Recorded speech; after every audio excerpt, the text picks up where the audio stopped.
کیا ٹک ٹاک سے پیسے اور شہرت کمانا جائز ہے؟ ٹک ٹاک کے بارے میں ایک سوال کئی مہینوں سے لوگ پوچھ رہے ہیں، تو مجھے اس کی چونکہ پوری طرح تحقیق نہیں تھی تو اس لیے میں جواب نہیں دے رہا تھا۔ اب جو تحقیق ہوئی ہے اس کے حساب سے ٹک ٹاک صحیح بھی ہو سکتا ہے، غلط بھی ہو سکتا ہے۔ ایک ایپلیکیشن ہے جس میں آپ ایک ایکٹنگ کر کے لوگوں کو اپنی طرف مائل کرتے ہیں، تو اگر وہ ایکٹنگ ہے، ایکٹنگ برائے ایکٹنگ ہے اور لوگوں کو پتہ ہی ایکٹنگ ہے، اور اس سے کوئی آپ اچھا سبق دے رہے ہیں، اچھا میسج دے رہے ہیں، یا مزاح برائے مزاح ہے جس میں کسی کی توہین نہیں ہے، دل شکنی نہیں ہے اور صرف ایک مزاح ہے، یا کوئی اچھا میسج دیا جا رہا ہے تو جائز ہے۔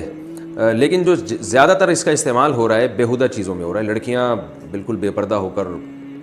اپنی فحش تصاویر لگاتی ہیں، فحش نہ بھی ہوں تو جوان لڑکی کے لیے اس طرح سے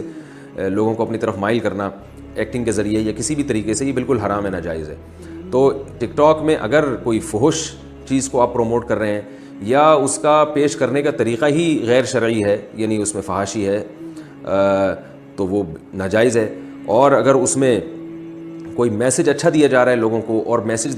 صرف میسج اچھا نہیں ہے بلکہ میسج دینے کا طریقہ بھی اچھا ہے، یعنی جائز ہے۔ اور جائز کا مطلب میں نے بتایا کہ یہ ضروری نہیں کہ ٹوپی اور پگڑی پہن کے ہو، بلکہ جائز کا مطلب یہ ہے کہ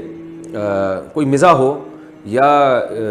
جیسے میں نے بتایا جو پرینک آتے ہیں ان میں ہلکا پھلکا مزاح اگر اس پرینک میں ہوتا ہے، اور اس میں کوئی بہت زیادہ کسی کو، کیونکہ بعض پرینک ایسے ہیں بندے کی موت ہی واقع ہو گئی، انسان ہی مر گیا اس میں، ایسا ڈرا دیا اس کو، تو ظاہر اس طرح کی پرینک بھی جائز نہیں ہے۔ تو جس طرح پرینک میں کوئی مزاح ہوتا ہے جس میں بے حیائی بھی نہ ہو اور تھوڑی دیر کی ایک تفریح ہوتی ہے، تو اس حد تک اگر ٹک ٹاک میں کوئی ایکٹنگ کرتا ہے اور لوگوں کو اپنی طرف مائل کرتا ہے اور پھر ایک کوئی میسج دیتا ہے، اچھا میسج، یا اچھا نہ بھی ہو کم از کم ایک جائز میسج ہو، یعنی ایک جائز پیغام دیا جا رہا ہو جائز طریقے سے، تو پھر وہ جائز ہے۔ لیکن عام طور پر جو ٹک ٹاک میں ہو رہا ہے وہ ایک بےہودگی ہے، جوان لڑکیاں اپنی طرف، یعنی اپنے ویورز بڑھانے کے لیے یا اپنے آپ کو دنیا کے سامنے ظاہر کرنے کے لیے جس بےہودگی کا مظاہرہ کر رہی ہوتی ہیں، وہ سب کو پتہ ہی ہے، یہ بالکل حرام ہے، ناجائز ہے۔ قرآن مجید میں اللہ تعالیٰ کا ارشاد ہے، جو لوگ بھی اہل ایمان میں بے حیائی کو پھیلاتے ہیں ان کے لیے دنیا میں بھی دردناک عذاب اور آخرت میں بھی۔ دنیا کا دردناک عذاب یہ حکومت کی ذمہ داری ہے، یعنی اس آیت میں اللہ نے بتا دیا کہ حکومت پر لازم ہے کہ ان کو دنیا میں عذاب دے۔ اب چونکہ حکومت پورے طور پر شرعی حکام کو فالو نہیں کرتی، لہذا دنیا میں تو یہ لوگ سزا سے بچ رہے ہیں، لیکن اللہ نے فرمایا کہ آخرت میں سزا بھی ہے، اور وہ سزا بہت شدید ہے۔